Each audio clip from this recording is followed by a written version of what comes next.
To create a truth table for the full adder, we do have a 3 input and 2 output. First, we're going to add the 0 plus 0 is equals to 0, and plus 0, the sum of it is 0, then no carry. The next one is 0 plus 0 is equals to 0 plus 1.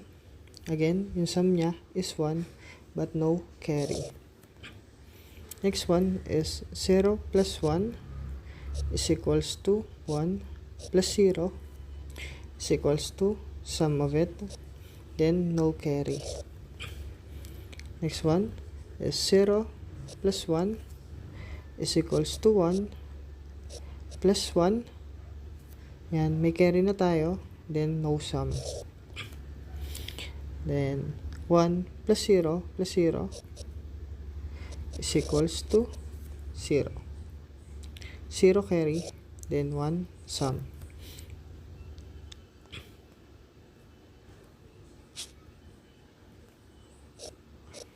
Then 1 plus 0 is equals to 1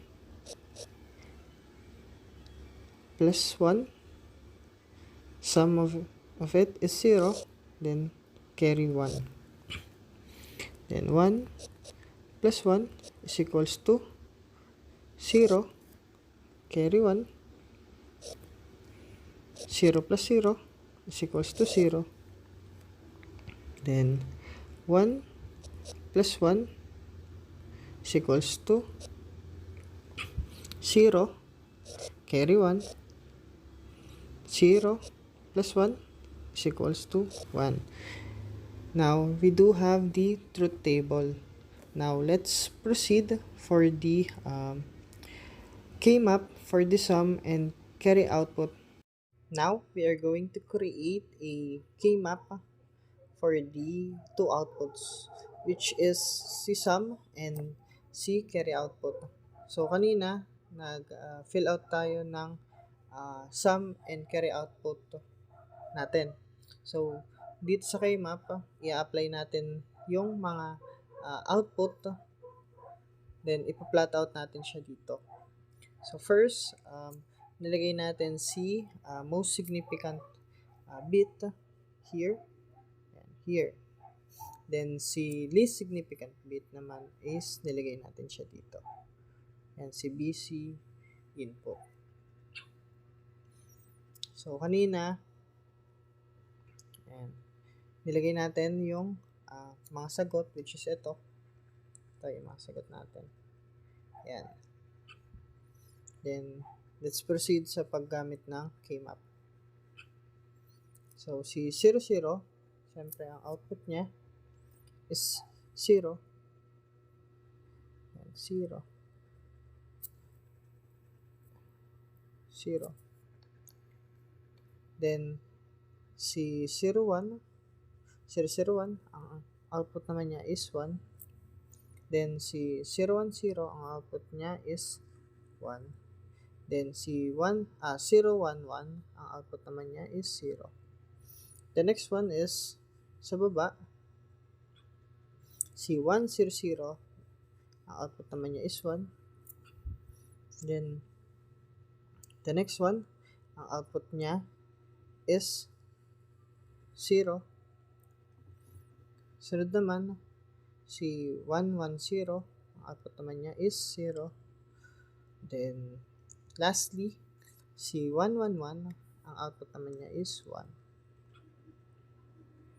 So, we need to understand na based sa ating rules ng ating K-map, if pa-diagonal yung ilulup natin or yung mismong output, which is here is sa output ng ating K-map, pa-diagonal siya, hindi siya pwedeng i-group.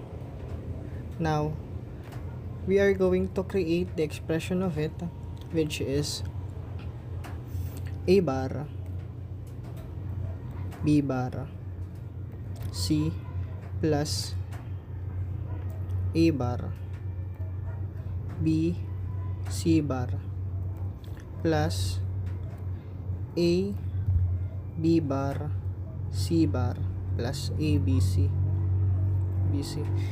If we look on the expression, makita natin na pwedeng i-combine si A bar B bar C kay ABC, and which will lead sa ating simplified expression na C A bar B bar plus AB, then plus C bar A bar B plus A bar AB bar. So here, sa parenthesis, mapapansin natin na yung expression nito is for the XOR.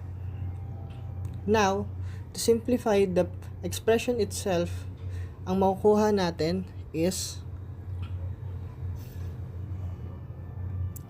C XOR or C XOR A XOR B, yan, which is the sum of the full adder is A XOR B XOR or C. Now we do have the expression for the full adder sum. Ayan. Now we are going to create the expression for the K-map of our carry. So ilalagay natin yung mga carry output sa ating K-map, which is yung nakalagay sa ating truth table. So let's begin. So here sa ating 0, 0, so dun sa truth table natin is 0 siya.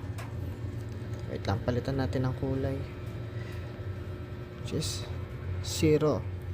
Then in 0, 0, 1, ang ating carry output dun is 0. Then in 0, 0, 1, 0, ang carry output din natin dun is 0. Then in 0, 1, 1, ang carry output natin dun is 1. Then in 1, 0, 0, ang carry output natin dun is 0. Then in 1, 0, 1, ang carry output natin is 1. Then in 1, 1, 0, ang carry output natin is 1. And lastly, here sa ating 1, 1, 1, ang carry output natin is 1. So makikita natin na ang K-map natin is pwede na siyang i-group. So ang first na nakikita natin na pwedeng i-group or i-club is ito. Palitan natin kulay. Ito. Then the second one na pwede natin i-club or i-loop is ito. And the third one is ito naman. Yan. Yan. So para maintindihan natin lalo yung paghahanap ng mismong common dito sa sa mga input natin, which is ito, lalagay natin siya as A bar. Dito naman is A. Then dito naman sa taas is which is B bar, then C bar, then B bar, then C, then BC, then B C bar. So lagay lang natin dito is C dash out or carry output is equals to, we're going to find the common nga dun sa ating K-map, which is yung first na ginawa or niloop natin, ang common niya dito sa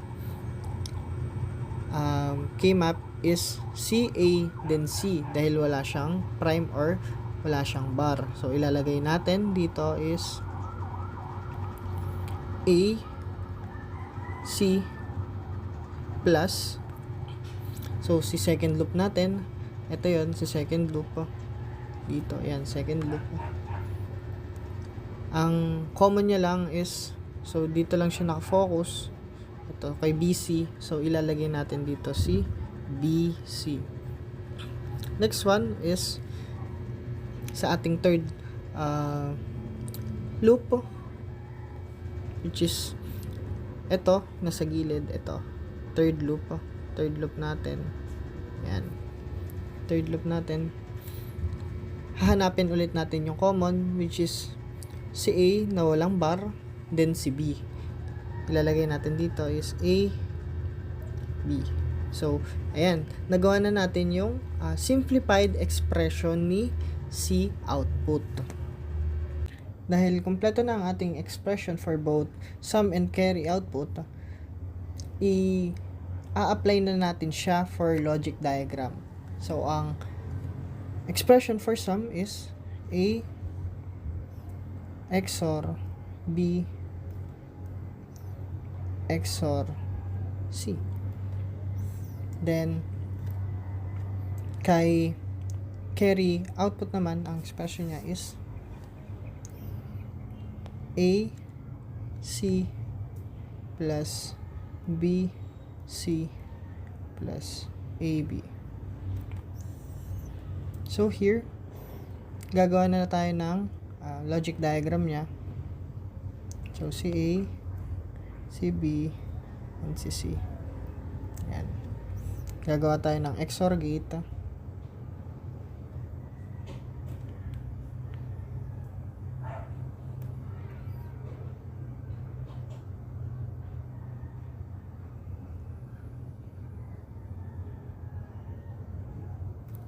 Ayan.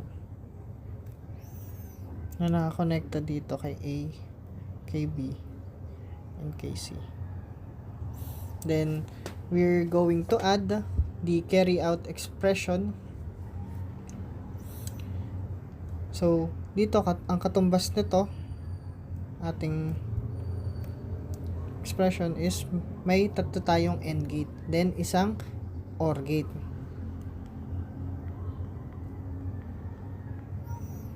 Gawa tayo ng AND gate, isa pang AND gate, isa pang AND gate, then isang OR gate. So, sabi dito, si A nakakonekta sa unang paa ni AND gate. Yan. Si C, connected siya sa pangalawang paa. Then si B, connected naman siya sa pangalawang gate.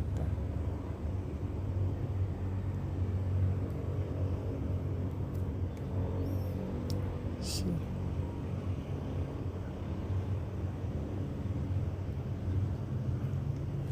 Then si A.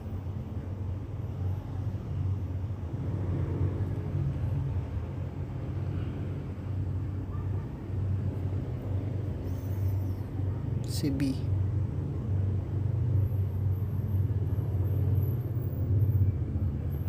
Then, gawa tayo ng isang OR gate.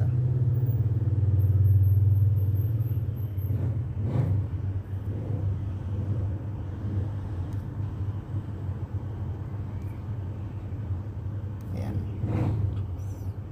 Connected siya dito.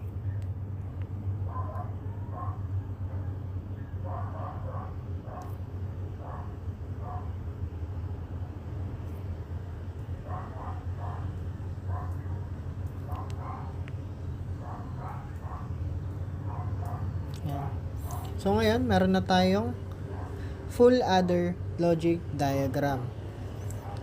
Ito kay sum. Ito naman kay sum. Lagay natin kulay. Ito kay sum. Ito naman kay carry.